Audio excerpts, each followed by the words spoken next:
دیکھیں سب سے پہلے ہمارا ایز جو ہم کہتے ہیں نا نیشن کے طور پہ یہ ہمارا قومی فریضہ ہے کہ ہم ہر بچے کو جو 5 سال سے کم عمر کا ہے اس کو جو اس کی بیسک امیونائزیشن یعنی EPI ویکسینیشن ہے وہ کمپلسری ہے.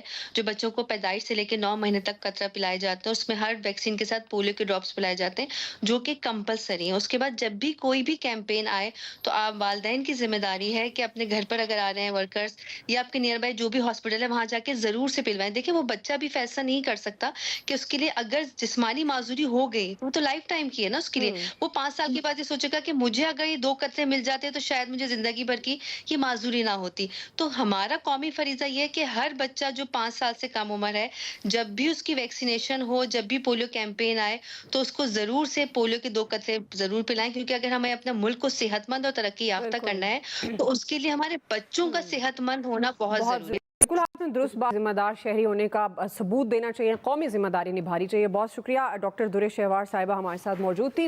ناظرین یہ ہماری بھی ذمہ داری بنتی ہے کہ ہم اپنے بچوں کو پولیو کے سے بچاؤ کے قطرے ضرور پلائیں. آج کے ایکسپرٹ سے اتنا ہی. فیڈ بیک دیجیے گا. خیال رکھیے. اللہ حافظ.